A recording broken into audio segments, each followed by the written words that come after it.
the burn! Feel the burn! Feel the burn! Feel the burn! Feel the burn! We have a couple amazing speakers that are going to come up today. Are you ready for a revolution? Yeah! I said, are you ready for a revolution? Yeah! Then repeat after me. I am a revolutionary. I am a revolutionary. You know, I'm an old revolutionary. I've been on a lot longer marches in the army than this one, but never for a better cause than today. I'm feeling the burn. Can you feel the burn? Yeah! I have something to say to my more establishment black brethren who are endorsing Hillary at this time. I don't boo them. They were revolutionaries, but it was 50 years ago. It's time for a new revolution now, and we've got to make America feel the burn. Yeah! But I got news for you. The revolution will be televised this time. Yeah! And we are going to make the revolution right here in America. We're going to support Bernie Sanders. We're going to do whatever it is that we have to feel the burn. You know what we're going to do? We're going to burn this mother down!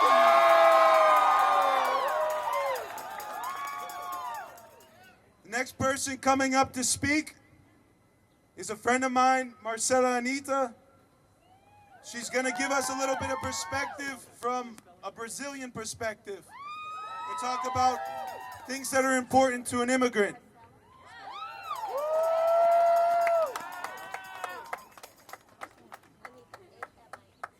Brothers and sisters, I'm so happy to see you all today. And honestly, if I tell you in Brazil that there's this many Americans here talking about a revolution, nobody will believe it.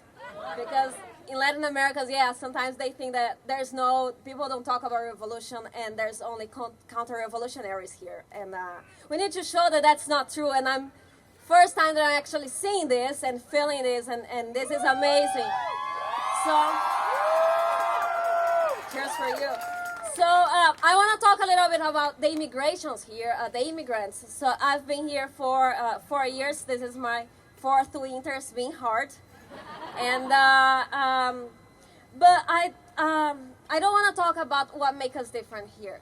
So first of all, I wanted everybody to understand that coming to this country is not the first choice of any immigrant, of any worker immigrant. If people come here to find a job, to find work, it's because there's American corporations there exploiting and drown our economy so bad that people make this choice to cross in the river, to risk their lives, to come here just in search for work.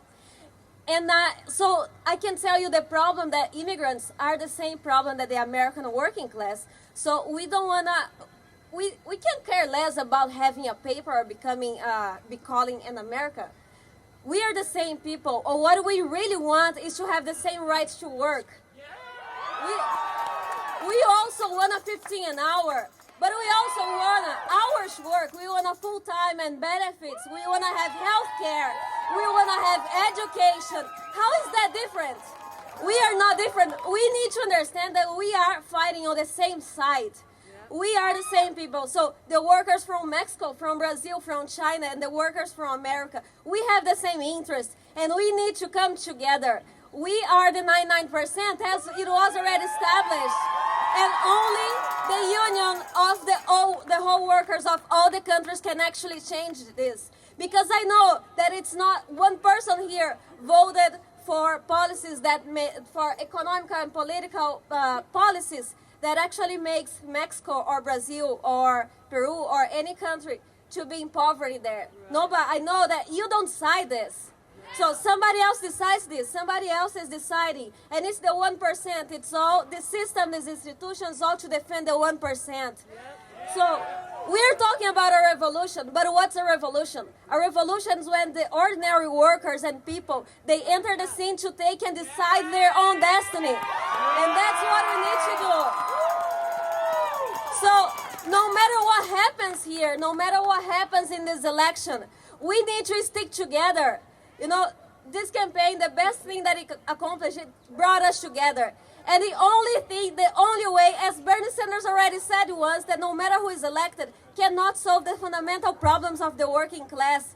But only if we stick together, because this is only enacted and can only be accomplished by the union of all the workers. We want to decide our own laws. We want to decide what is made on this country, what's made of the money. Today, 65 billionaires own half of the world wealth. And they are exactly. We need to change this. We need to decide. So they talk about, now I'm talking a little bit about being a woman. Everybody, just an immigrant, but also a woman. Everybody talks about how they love feminists and they wanted to be in favor of women and defending women's cause. But I have not heard anybody talking about paid maternity leave. So we immigrants, we want to have same workers. We want to see equal rights for the workers. But we also want that Americans have the same rights that workers on other countries. For example, in Brazil, in Mexico, everywhere in Latin America, we have paid maternity leave for women. Why can't you have? This is the richest country in the world. Yes, you can have, and we have to have. So we want the same rights here. Exactly. We want the same rights. We want immigrants to have the same rights here. But we also want the Americans to have the same rights as everywhere, all the workers everywhere.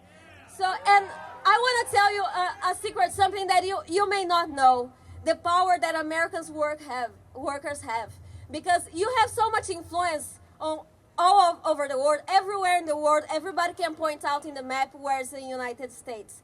So the power that the American working class have, when they rise up, they can inspire people all around the world.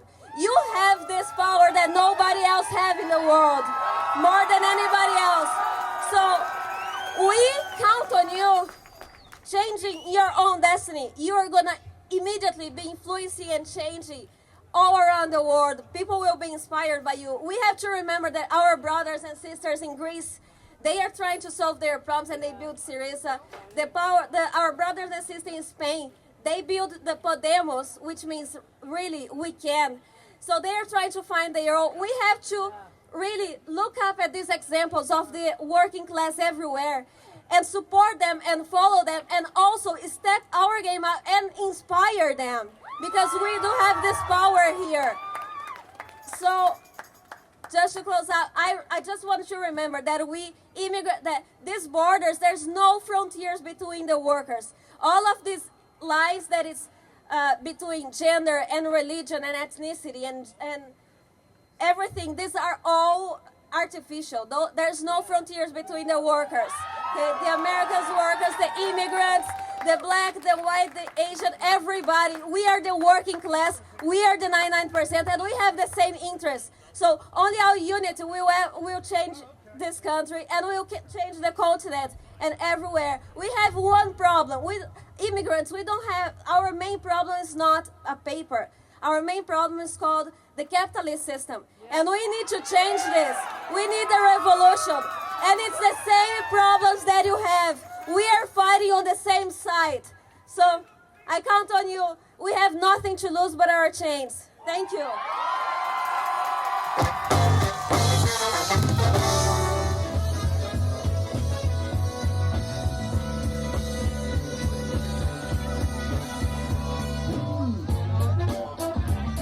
Teresa Nightingale.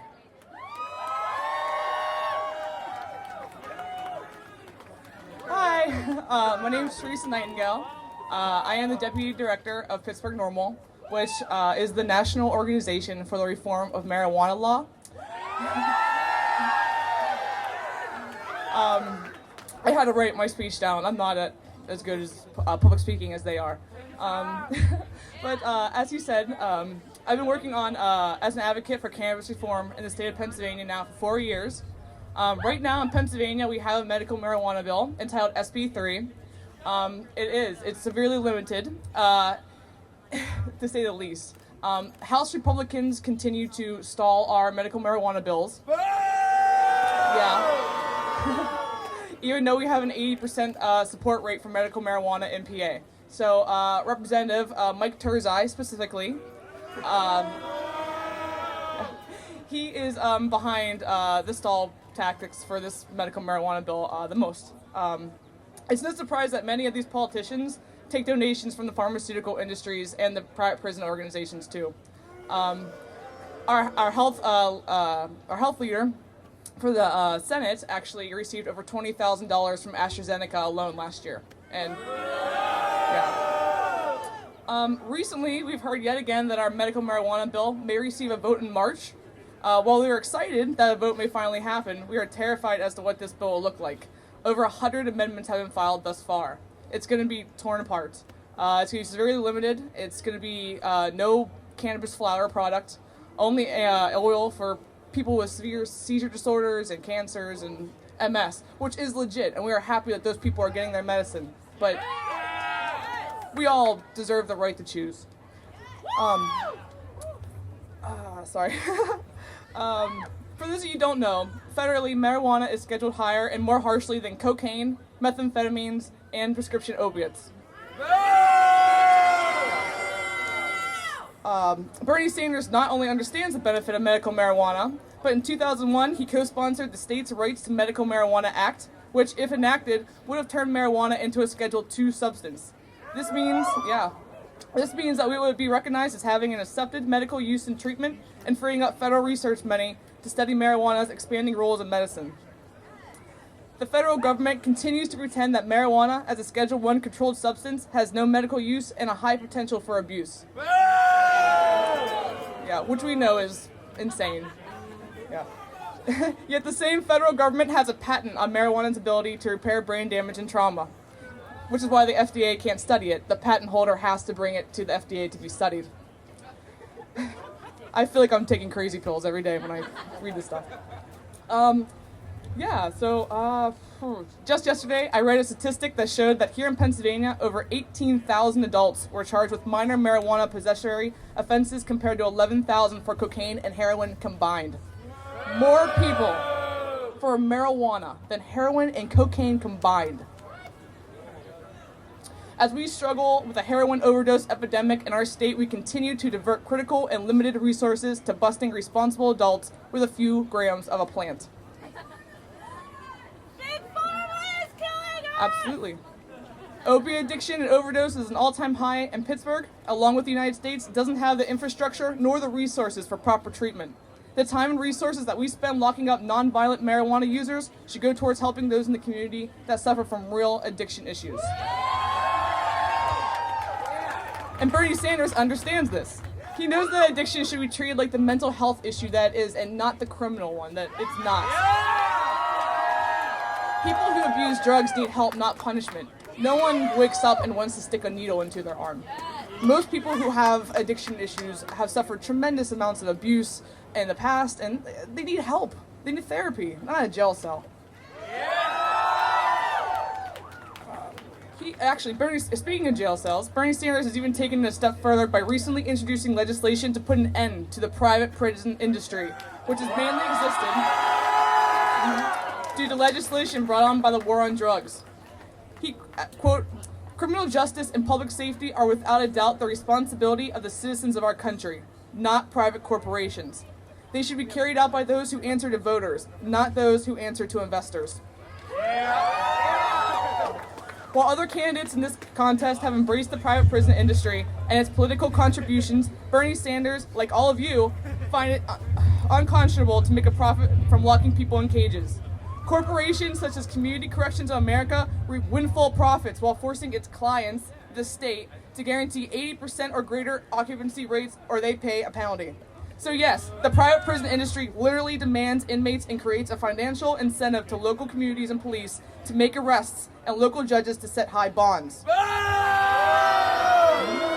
And private prisons exploit inmate labor by paying pennies on the dollar for work performed in its prisons. It's slave labor. We have over 2 million Americans locked in some type of prison or penitentiary. Undoubtedly, some individuals who commit violent crimes need to be incarcerated. I think we all agree on that. But the passage of mandatory minimum sentencing law for nonviolent drug offenses have filled our prisons to the bursting point at a time when overall violent crime trends are down. We have 25% of the world's prison population. Most of it's for small amount nonviolent drug offenses. And as we continue to wage an unwinnable war on drugs, we've created an entire generation of Americans, primarily Black and Hispanic men, who are virtually unemployable because of a drug conviction. Bernie Sanders is the only candidate running who intends to do something about the tremendous issues facing our nation as we struggle to balance the need for a criminal justice system that protects innocent victims instead of warehousing nonviolent drug offenders.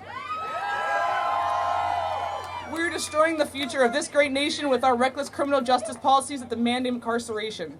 In closing, ladies and gentlemen, we have before us a historic opportunity to send a man of true compassion to the White House. While the Republicans are fighting over who can truly be the meanest and nastiest and doubling down on their intolerance, Bernie is sending a message of hope and inclusion. We need to hear that now. We need that more than ever. While his opponent reaps six figures speaking fees from Wall Street, Bernie has maintained his independence as the only candidate free from the corrupting influence of the financial industry. Thank you for coming out this cold February morning to help me send a message to the rest of the state and to the nation that we here in Pittsburgh want change and we want Bernie Sanders in the White House. Thank you. Everybody give a round of applause to our ASL interpreter.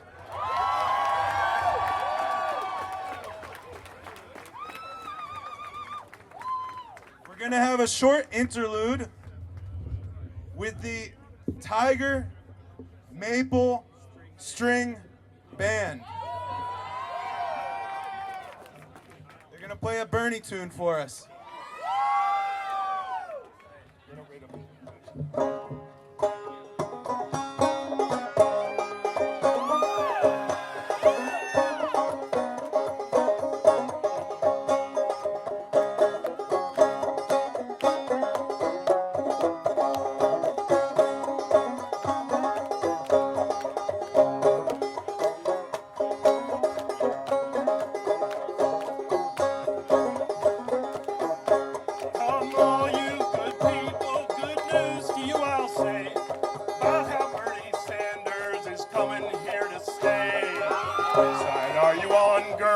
Which side are you on?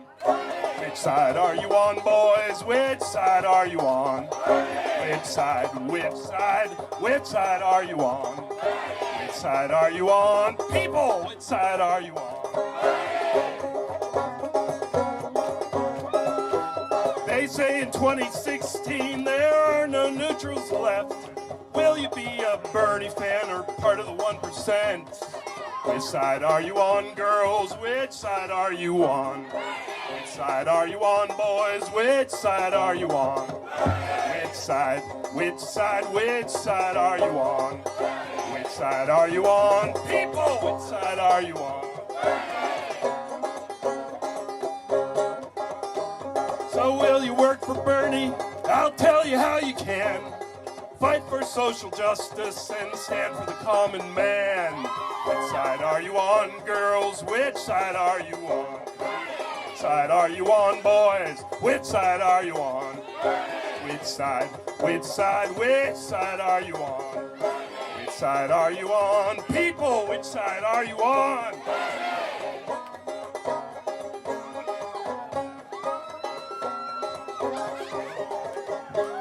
Don't stand for Wall Street bosses, don't listen to their lies. Poor folks won't get ahead until we organize. Which side are you on, girls? Which side are you on? Which side are you on, boys? Which side are you on? Which side, which side, which side are you on? Which side are you on? People, which side are you on? Come all you good people, good news to you I'll tell. Democratic socialism is coming here to dwell. Which side are you on, girls? Which side are you on? Which side are you on, boys? Which side are you on? Which side, which side, which side are you on? Which Which side are you on? People, which side are you on? So join me and Bernie Sanders as we fight for liberty. People before profits is how we will be free.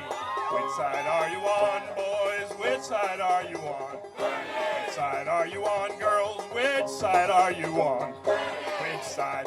Which side? Which side are you on? Which side are you on? People, which side are you on?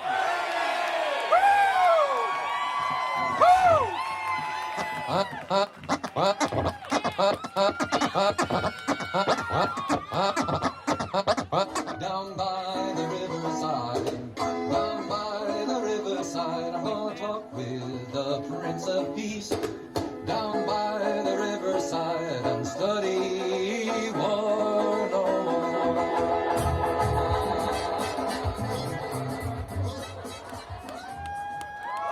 Hi, folks. We have with us today the United Postal Workers Union, one of the brave unions to come out and support Bernie early.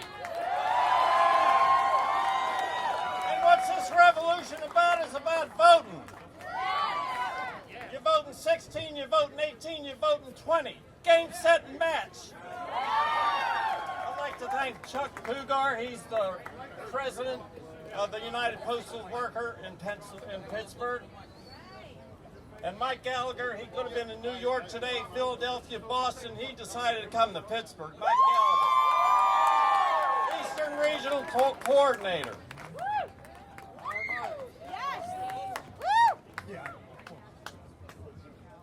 Good afternoon, Pittsburgh! You feel the burn? You're damn right you do! It's time, brothers and sisters. It's our time. My name's Mike Gallagher. I work for the American Postal Workers Union, and I am proud to say that our National Executive Board, which I sit on, has voted to endorse Bernie Sanders for President of the United States. And there's a lot of good reasons for that, brothers and sisters, and most of them have been well articulated by Bernie. Let me just tell you briefly about our struggle, and then I'll get back to talking to you about America in general and what Bernie's going to do for America. We as postal workers have been faced with the problem that postal management has says, well, we have shortfalls because Congress has passed a law that requires us to pre-fund our health benefits 75 years in the future in 10 short years.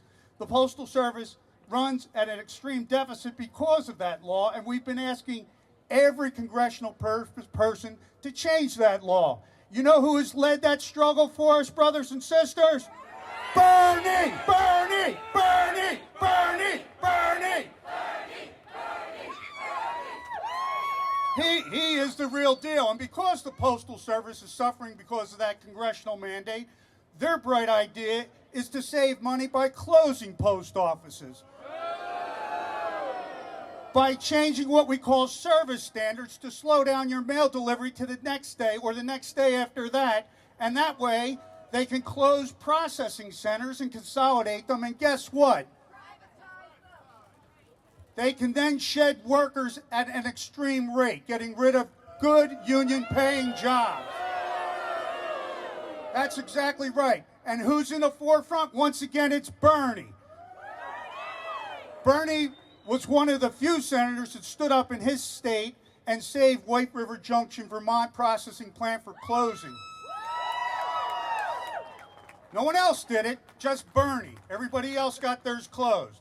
So we're on the side of Bernie completely, but I have to tell you, we're currently undergoing a struggle to achieve a new national agreement. And our national collective bargaining agreement, the United States Postal Service is arguing what they call comparability. They're saying postal workers should make the same rate that any other worker in perhaps retail industry or other that's comparable. So let's compare postal workers that are in a unionized industry to Walmart workers. They should be making that wage. And of course, we argue we're supposed to have meaningful careers. We're not supposed to be minimum wage associates where that is the race to the bottom that Bernie is fighting against. let me just give you a couple brief facts that you just tell me if this is right or wrong in the United States of America today. 42% of Americans work for less than $15 an hour. 50% of them are African Americans, 60% are Latinos. 72% of welfare costs go to working families. Think about that. 72% of welfare go to people that already have a job. That's wrong because our corporations are not paying our people properly. Just think about that. These people are collecting monies that you are paying as taxpayers. So you're paying their benefit package, not the Walmarts, the Amazons, the Staples. It's time to change this corporate greed that is starving the workers.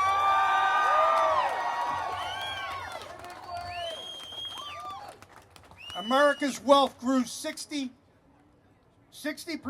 in the last 6 years, more than $30 trillion. And guess what?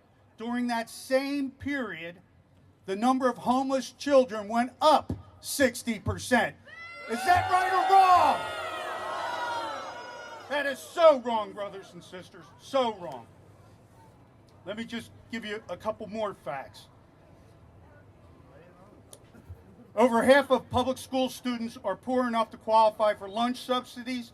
Nearly half of all food stamp recipients are children.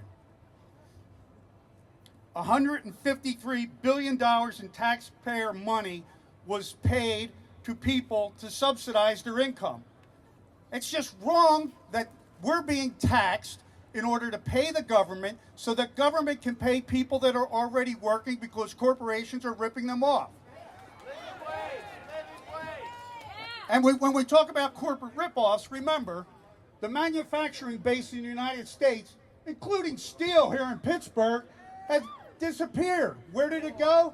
To other countries. Why? Because of laws like NAFTA, CAFTA, that ship our jobs overseas. The jobs that remain, that jobs that remain, by 2020, 60% of the jobs will be those very retail jobs. Working at McDonald's, working in Walmart or Staples. Those same people, your taxes are going to go up to offset these people's lack of wages, their poverty level wages. So just think about it. We need to change the laws in America. And guess who's in the forefront? You're damn right he is. He's the first one that came out against the Trans-Pacific Partnership.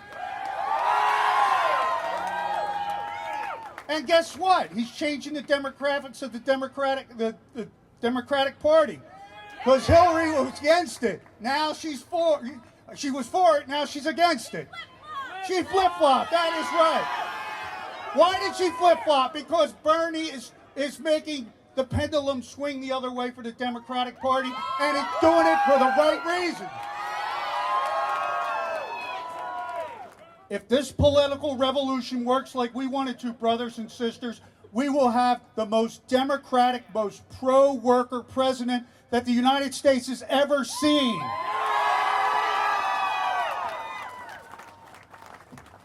Not only will he mobilize people in this election, he also will mobilize the American labor force. He will also fight for jobs, for justice. I mean, it really is bringing us up collectively. It's floating all boats. All the workers of America. Look at the young people in this crowd. The future of America is here.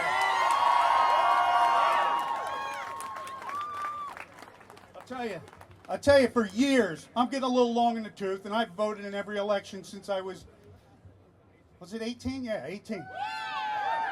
And guess what? It's always a choice between the lesser of two evils. There's hardly anybody that I've ever voted for that I thought, that person really shares my interests and my concerns. It's usually, this person's terrible, so I'll vote for this person who's not that terrible. And that's the wrong way to go. This is the first candidate I've ever seen that, I love this guy.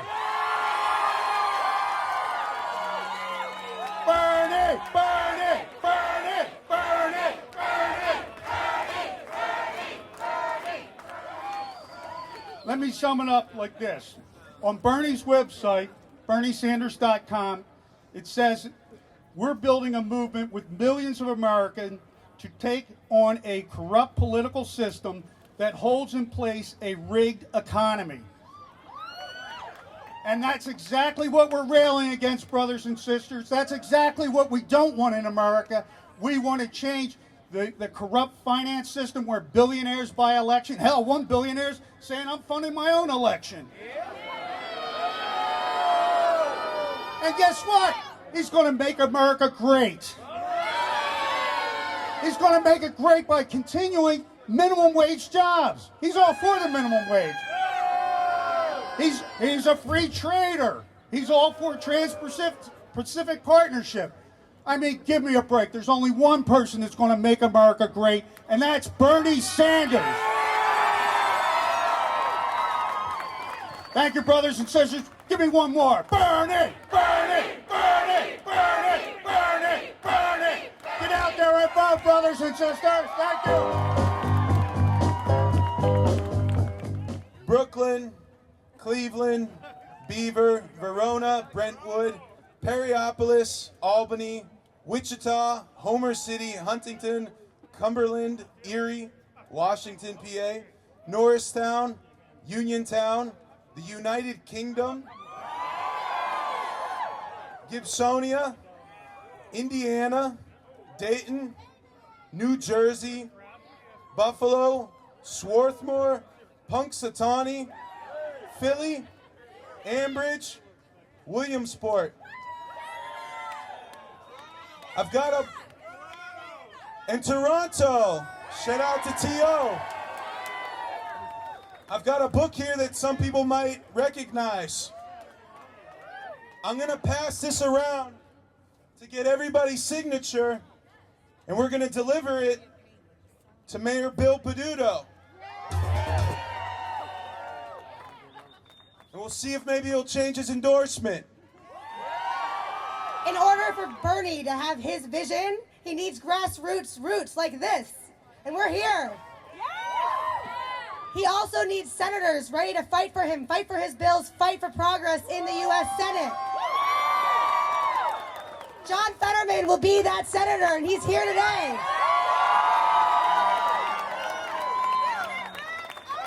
The revolution starts here with senators and presidential candidates like Bernie Sanders. So let's welcome to the stage John Fetterman.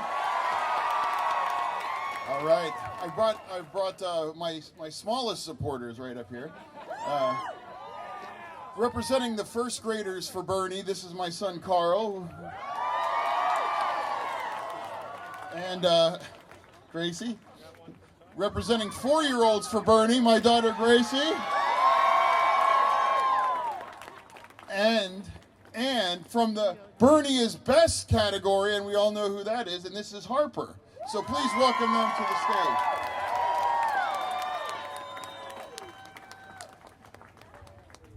Wow, this is unbelievable. I am standing in front of a field of grassroots here. This is unbelievable. We're in the middle of a downtown Pittsburgh, but all I see is grassroots, and this is incredible. It is such an honor to be here in front of you today, taking on the fight that we all have to win. But before I get started, I just want to get something off my chest. Plus, I also want to see it signed. Donald Trump is a jagoff. Can we see that? Yeah, there.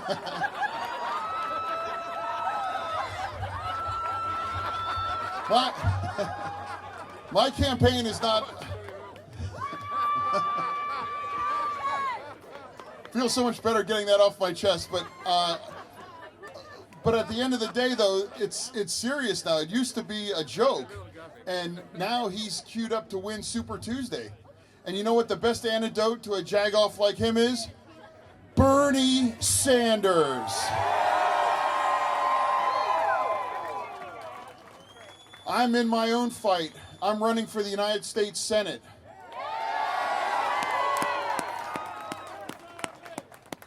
And I'm the only Senate candidate in the entire country that feels the burn. I am proud to be in this very unique situation right now, being a champion for everything that Bernie Sanders also has championed. My fight, my struggle against inequality began 20 years ago, and about 5 blocks up the street when I came to Pittsburgh in 1995 to teach GED classes to young people from the Hill District. And ever since then, whether it's AmeriCorps or other jobs I've taken, everything that I've done from a professional standpoint has always been about fighting inequality. And anybody who here feels like me when the other side says, oh, it's a one issue. It's like, if you think inequality is one issue, you don't get it. Inequality is every issue and how it permeates this society. And the only person in this race that understands that is Bernie Sanders. Back in 2008, I was the only mayor in Western Pennsylvania to endorse then Senator Barack Obama for president. In 2016, I am the only candidate to come out and endorse Bernie Sanders in 2016 for president. In 2008, I said that then Senator Obama was where the party is and where the party was going. In 2016, Bernie is where the party is, and it sure as hell is where the party is going.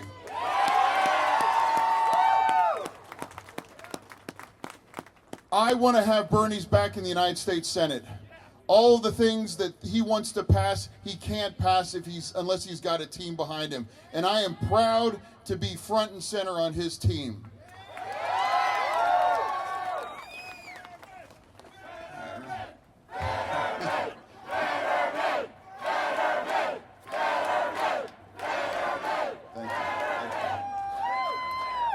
When they were reading off the list of all the cities that had representatives here, they left one off the list. Braddock, yes, yeah. Braddock. And if anyone has my campaign sign right there, it says on top, Made in Braddock. And that's where our campaign was made in Braddock. Our fight for the last 15 years against inequality. And I've taken this struggle to the national stage now to run for the United States Senate. I want to have Bernie's back in the United States Senate. I can't do that without your help, without everyone's help in this audience. We are a grassroots funded campaign the way Bernie Sanders' campaign is grassroots. The media is trying to drown Bernie in the bathtub. They're trying to drown me in the bathtub, but we won't go away. People are in the tank for the wrong team, and they were back in 2008, and they are again in 2016. But not me, and not you guys. You understand what's at stake. You are all not Johnny-come-latelys to the party. You aren't the one. I will always endorse the innovator, not the evolver.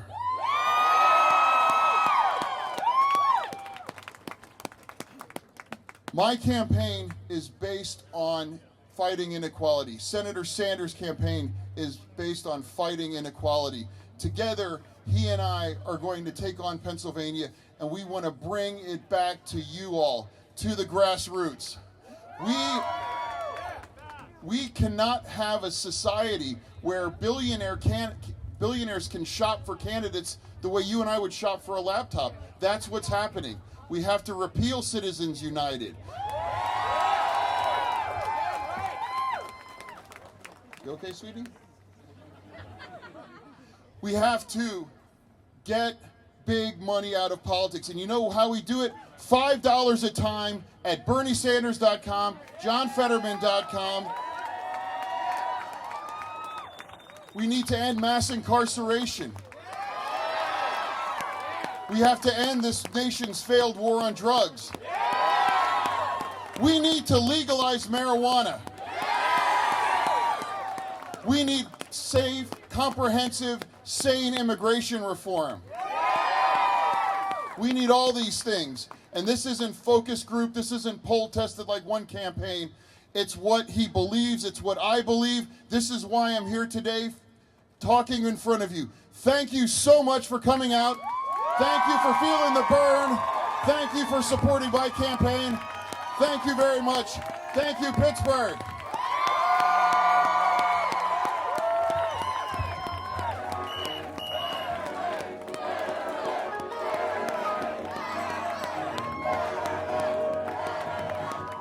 you all for being here. Thank you for standing up for each other and with each other. I worked as a janitor full-time nights to earn my first degree. I went into the Army. I enlisted in the Army to earn my second degree. I came out deeply in debt.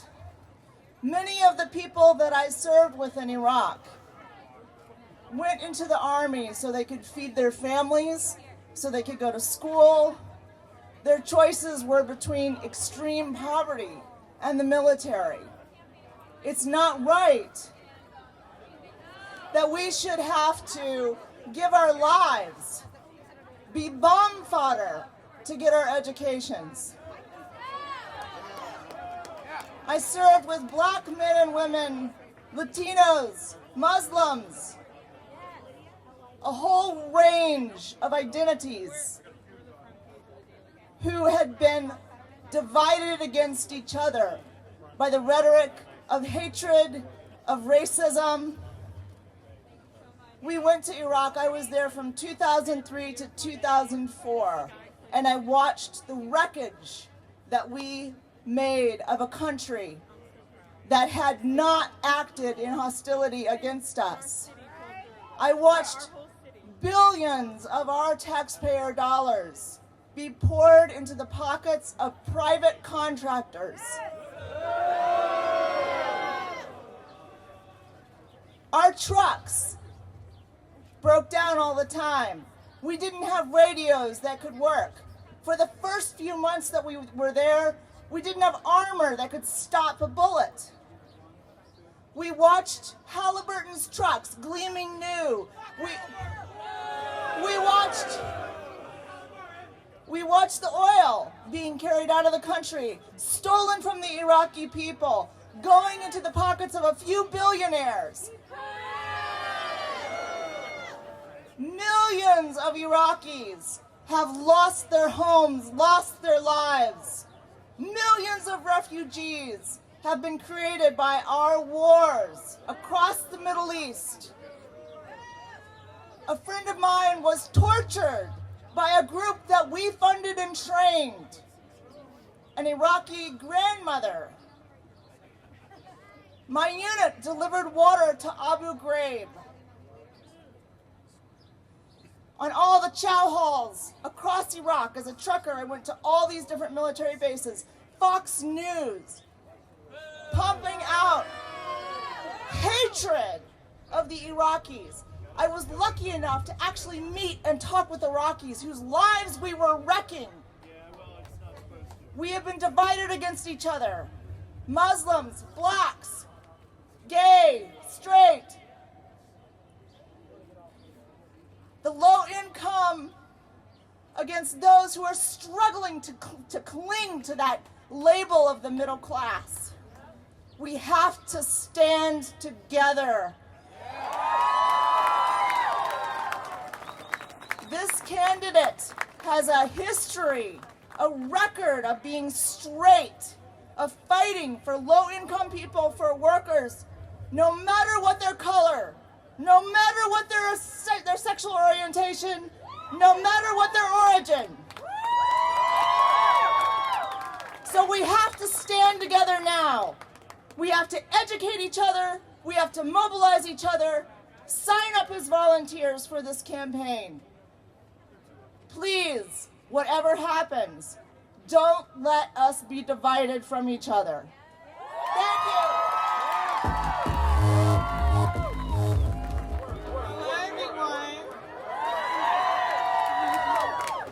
My name is Ashana Osborne. This is my son Amori. We are from the 5 for 15 campaign. 5 for 15 campaign is fast food workers, not only fast food workers, but low-wage workers, adjunct professors, child care providers, and students like yourself who are working in poverty wages and cannot be comfortable in today's living. We are here today to let you know that we, the youth, need to go out there and vote for the next candidate in our future. We need to let them understand that we need to elect those who are favoring us, those who are trying to listen to our concerns and our needs. We cannot elect those who are just going to use us just to get by. We have to make this better for ourselves, for my future's sake, my son's sake, and for all of us together as one. I should not have to work 40 hours plus a week just to make ends meet. That would cost me working 2-3 jobs a day. And I cannot be at home with my son when I can't even be a mom at home doing homework with him, but I'm at work talking to him on the phone, asking him how school was. It's not right. I should be able to work one job and make a comfortable wage, make a living wage, and be there for my son. This is why we need Bernie Sanders to be ours. We need the next president to be in our favor. Thank you, everybody. And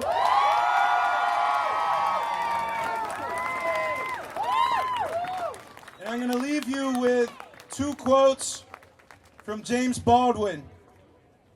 The first is, "Not everything that is faced can be changed, but nothing can be changed until it is faced." The second one is, "Freedom is not something that anybody can be given.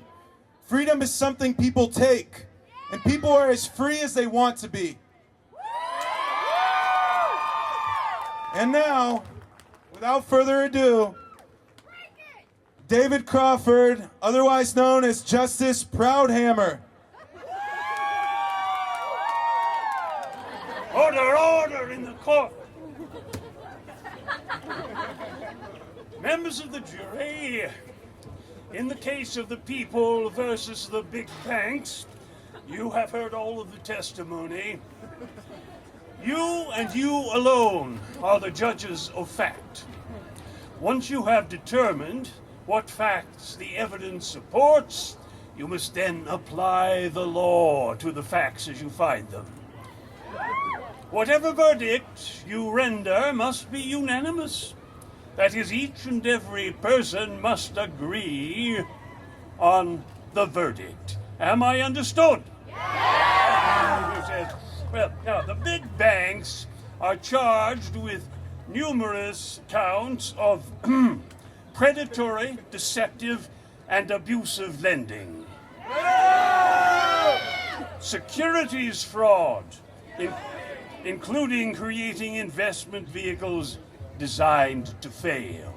Guilty! Accounting fraud. Guilty! Brokerage fraud. Guilty! Bribery of government officials. Guilty! Undisclosed conflict of interest in financial analysis and advice. Guilty! Lying to shareholders and investors. Robbing consumers with abusive overdraft fees. Guilty! Robbing homeowners by overcharging them by hundreds or thousands of dollars. Guilty! And discriminatory lending practices. Guilty! In the case of the people versus the big banks, has the jury reached a verdict? Guilty! And how do you find the defendant? Guilty! I hereby sentence the big banks to being broken up, to be carried out this day, February 27th, 2016, right here in Market Square, the city of Pittsburgh. There being no further business, I hereby declare this court adjourned. You may proceed with the breaking of the banks.